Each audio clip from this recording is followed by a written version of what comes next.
What's up, YouTube? It's your girl DeeDee. Welcome back to the channel. Thank y'all so much for being here. So I am back with another reaction video.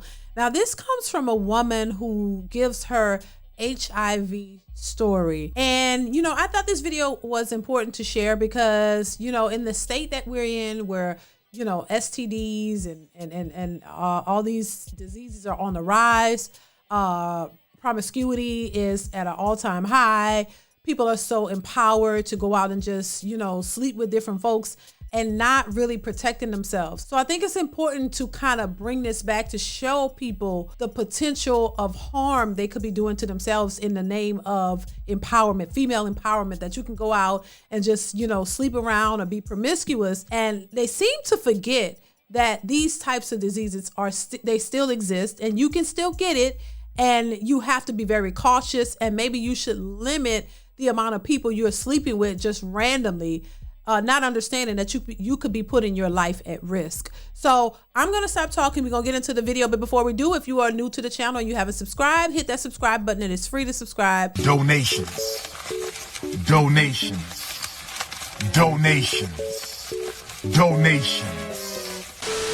Share and like the video, hit that notification bell to be notified when I upload new videos. Let's go ahead and get into the video. Definitely chime in the comments. I want to hear your thoughts on this one. Let's get into it. Here we go. Hi everyone, my name is Bianca Ordonez. I'm HIV positive and this is my story. I want to start off in prayer. Thank you, Heavenly Father, for this beautiful and perfect day that you have given us all. I pray that you help me spread your message of forgiveness and repentance, that you can make everything broken whole. May you touch the hearts of everyone that's watching this. In Jesus' name, amen. Where to begin? I guess on the night that I met the guy that infected, I was on a date with this guy and his girlfriend. I got really drunk, he got really mad. By the time that we parted ways, I was extremely drunk. Now, if you've seen the other videos, I go into detail about what happened on the date. It's really embarrassing, so I don't like to repeat it. Just go back to the video. That night was just like a culmination of all the bad decisions I've made. Let's recap.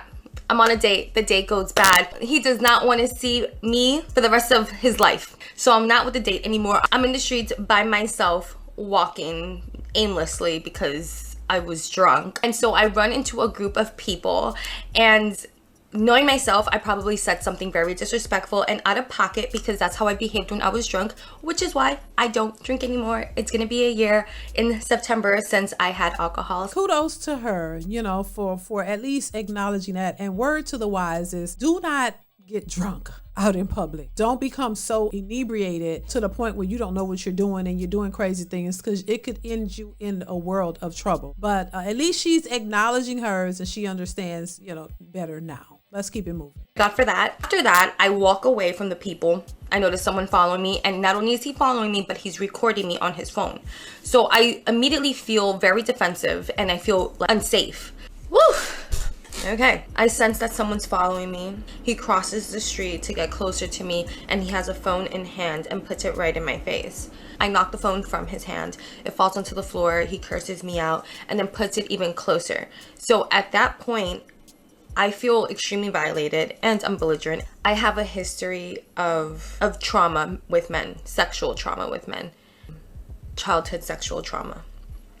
And so these are things that I carried with me. And unfortunately, if you know, you know, being part of a Hispanic and minority family, you don't talk about your traumas. I couldn't go to therapy because we didn't go to therapy. That was specifically for other people. There was a lot of trauma that I was living with, that I was carrying inside of my body, because your body literally stores trauma. That's what I mean by a culmination of all the pain. I'm glad she pointed that out, because that is something a lot of women, or just people in general, don't like to talk about. A lot of people don't like to talk about their trauma and things that they've gone through, or their experiences as a child or just growing up or whenever.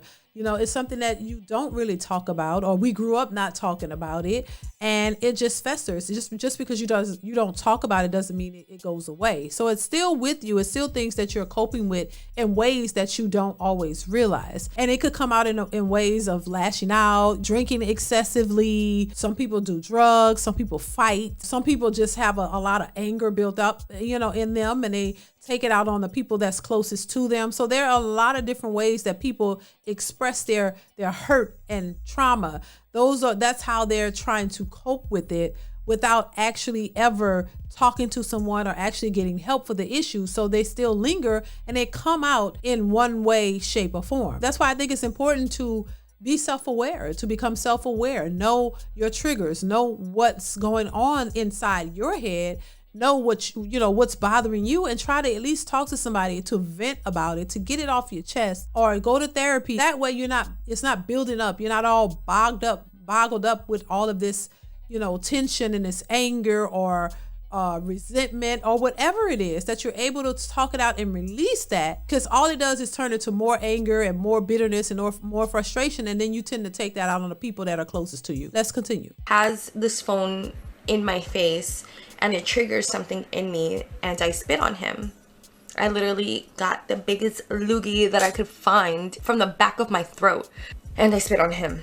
And once I spit on him, he punches me in the face, knocks me out cold. I don't remember anything for a while. The first thing that I remember when I come to is I'm crying. I am hysterical, and I hear someone's voice asking me, "Yo, are you okay? Are you good, Ma?"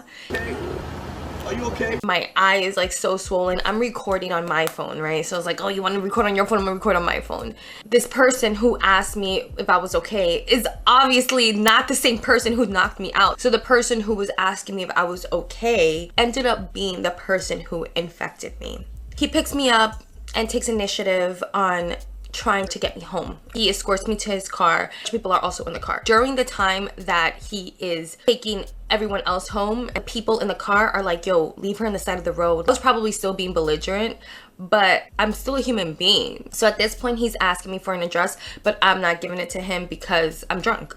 Instead of taking me to like a police station, hospital, etc., he's like, you know what, I'm gonna take you to my place. He takes me to his place. I remember walking into his place, but that's the only thing I remember. The next morning, I woke up in such a daze that I wasn't even sure if I was alive. Girl, oh my God, yeah. So this, once again, is a major reason as to why you shouldn't be out drinking till you black out, or well, in her case, she got punched out. But still out here what led up to that is the drinking and being belligerent out in the street and doing all these things because she's intoxicated. That's definitely something I would advise anybody not to do. You don't have to be young and dumb. I'm just saying. I'm not saying this about her. I'm just saying in general, because everybody has that excuse. Oh, I was young. And you don't have to be young.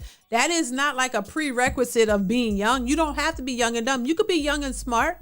There are certain decisions that you don't have to make when you're young, but I think people make that as an excuse and make it okay. You don't have to be young and dumb. You really don't. We're not perfect, but you can make the regular old mistakes, but you don't have to be young and dumb. You know what I mean? But let's continue. I realized that I couldn't open my eye, and that's when I started crying. I am facing the wall, so I don't know who's behind me. Once I start crying, he wakes up, or he's been awake, and he's like, come over here. Like, I don't remember this person at all. I don't remember what this person looked like. And I was so scared to turn around and be appalled by what I saw, right? I turn around and it's him. I'm like, could have been worse. This is the ignorance, right? This is behind HIV. Because this guy was literally from his untreated HIV, potentially AIDS diagnosis. I thought he was cute. It's so ignorant. Please, I'm begging you, if there's anything that you can take away from this video, is that HIV does not have a look. You could be sleeping with someone who is literally counting their days. That's so true. That's right. People have this misconception that, a person who has it, that, they look funny and they're gonna have, big warts on their head and you're gonna be able to know because they're gonna look weird. No, she looks perfectly fine, and you wouldn't tell just by looking at her that she has that diagnosis. So yeah, definitely take that away. It's not about what you look like, baby. You need to get them tests ran, or just if you don't trust, just don't be out here sleeping with people that you don't know. How about that? Lord, look, I've made some mistakes in my life, but I've never been in a situation like this. Woo, it's just a lot. It's a lot. But let's continue. I start questioning him. Did we have intercourse. He basically lied to me and told me that we didn't have intercourse, but I'm like, I'm naked, you're naked. I think we had intercourse. And I think at that point he was just really scared that I was gonna say that he like assaulted me. But which I do believe that he did. Please do not have intercourse with someone who is drunk, especially if you yourself are not, especially in the state that I was in, because I wasn't tipsy. I was far beyond that point. But you know, I think it's interesting that people have to tell others this. You would think at this point, I'm just saying, I know there's a new young person every day. It's crazy that you really have to let people know that you shouldn't be out here having sex with somebody while you're drunk. You have to literally tell people this because they just think that that's okay. And I really hope that her situation is an example to a lot of young people of what not to do. You know, if you don't have anybody telling you what you should or should not be doing, use these stories as a way to kind of avoid this type of situation, because this is happening. You can't be naive and oblivious to what is really out here. You got to let these younger people know that, hey, this could happen to you too. This is not just a one-off. This could easily happen to you just like this. So you got to be careful out here. These are the things that you should not be doing. Let's continue. Eventually drops me off at home. We go our separate ways, but he's persistent about being in my life. He calls me, checks up on me. We embark on this relationship, right? And the only one that ends up being in a relationship is me. He is still doing whatever he pleases. He knows how to set his boundaries so well. He knows how to keep his many different lives separated, and he remembers all of his lies. So we were together for 7 or 8 months total. It's hard to describe what I felt because I'm not sure what parts of it were real and what parts of it were manipulation. I did need therapy after our relationship, not just because of the HIV. Actually, I didn't receive any therapy for the HIV, but it was mainly because of the gaslighting that I received. I wasn't really sure about what was real and what wasn't real. During that time is when I acquired HIV. I can't say that I acquired HIV the same night that I met him. I will say though, I started getting symptoms 3 weeks after the night that I met him. His viral load was very, very high. The higher your viral load, the easier it is to infect. Oh, child, listen, that's scary. It really is. It's scary. And I'm pretty sure there are a lot of people who probably had this scare or been in this situation. You know, everybody is not as brave to come out and talk about it, but there are a lot of people who probably had this same experience, this same thing. You know, we used to talk about back in the day, it was scary how people out here infecting people with this and that. Baby, it's scary now. People are just screwing this one and that one and that one, and they're being careless and reckless, and they're coming up with stuff. And you know, you got to understand, this stuff changes your life forever. This is something you cannot get rid of. You have to be on medications probably for the rest of your life. And I don't think anybody really want that, but you got to think about the good time that you're thinking is a good time and how it can negatively affect your life in the future. So she says she had symptoms 3 weeks later. Child, what do you do with that information? That's kind of scary, but let's continue. Sick for about another 3 weeks. During that time, he was very much like, you can't give me what you have. Don't worry, I can't get sick. I just want to take care of you. It's really hard when you're with a narcissist. It's really hard to differentiate like what you should have done versus what you feel like you're able to do. You become them essentially, and you start thinking like them. You start thinking for them, like, oh, what would they want me to do? I ended up getting tested 5 months after we met. The reason why I ended up going to the doctor is because even though I wasn't symptomatic anymore, like there were 2 symptoms that persisted. One of them being consistent, unending yeast infection.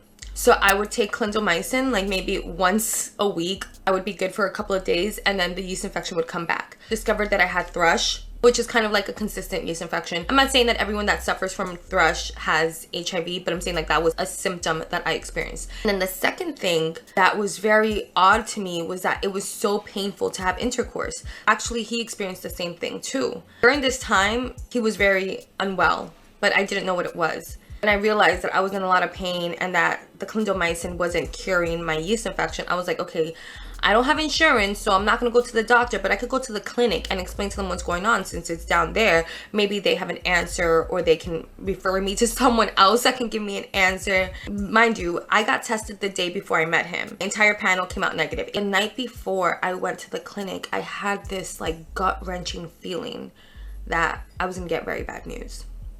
I wasn't expecting it to be HIV. I was expecting it to be something else that could be cured with a shot. And if you haven't gotten tested this year, honey, it is June. Please go get tested. Yeah, please do. Go get tested for everything and, take care of yourself, because this doesn't sound like a fun thing to have to go through. But at the same time, at least she's being accountable and she's being very transparent about the situation, and she understands that she put herself in that situation. But at the same time, I do think the guy who infected her took advantage of her too. And he should have never done that, knowing that he's, it's altering this woman's life forever, because he didn't have to do that. He could have helped her out, sent her on her way, and not taken advantage of the situation. But once again, this is why I say you have to be responsible for yourself and what situations you put you in, because this could have all been avoided. Let's continue. Only thing that they can give you results for the day of is an HIV test. Go back to the waiting area, and after your HIV results come back negative, you're free to go. So I'm sitting down in the waiting area waiting for them to tell me, like, okay, you're free to go. But instead, they call my number up. I find out that I am HIV positive. My world obviously shattered into a million pieces. They told me, like, not to worry, that there's a possibility that it could be a false positive. But I knew for a fact that there was no way that I wasn't positive, especially when I started thinking about the symptoms that I had when I first got infected. This is the reason why I was so sick. Like, I was just waiting for God to take me. That's how horrible and painful and confusing and scary that time was, because no one was giving me answers as to why I was so sick. So when they finally told me that I had tested positive for HIV, I was like, well, that makes perfect sense. So I told him the day that I found out. I thought he was going to be shocked. I thought he was going to be scared. I thought he was going to be mad. And he was none of those things. He was neither surprised, shocked, scared, nor mad. He just said, oh, okay. Like, as if I didn't say what I just said. He didn't want to talk about it. Maybe she didn't think it was him who gave it to her, because why would he be shocked and all of that? So maybe she didn't realize it came from him. If that was the only person that you were sleeping with at the time, wouldn't you think that he gave it to you? I'm just saying, if that's the only person that you was with, unless there were others, I don't know. Let's continue. Biggest fights were when I was trying to get him to go to the doctor, because that's all I wanted for him, was to get help. And I never accused him of giving me HIV. I never said, you gave me HIV. I was never mad at him, because what was done was done. At this point, I was just like, are you going to get help? He obviously didn't, if you guys know. And that was the choice that he wanted to make for himself. The only thing that makes me sad about that is that he also kind of made that choice for other people. Didn't have to do what he did to me and to the other women, Please get tested if you haven't already. And just trust God. Get into your word. I'm not here to point my fingers at you, but I will say that sex outside of marriage is immoral. Oftentimes we end up paying the price for that. It might not look like HIV. It might look like a heartbreak. It may look like a child that you weren't prepared for. It might look like chlamydia. At the end of the day, it's just better to do things God's way. Love you guys. Well, all I can say is, look, at least she's sending a positive message. And this is what I say. You learn from your mistakes, even, no matter how drastic they may be. You learn from them. That is the key point. Now she can be an advocate to teach young people what not to do. And I like that she said, sex before marriage is immoral. Now she learned that lesson. And unfortunately, she had to learn it in a hard way. But she learned it, and now she can tell other young people not to do what she did, to do something better, make better choices, make better decisions. I wish the best for her. It's unfortunate that this happened to her, and it is what it is. What can you do at this point? You can't do anything but continue to live your life. Y'all let me know what y'all think in the comments. Comment, like, subscribe to the channel if you haven't already. Hit that notification bell to be notified when I upload new videos, and I will see you guys in the next one. Bye.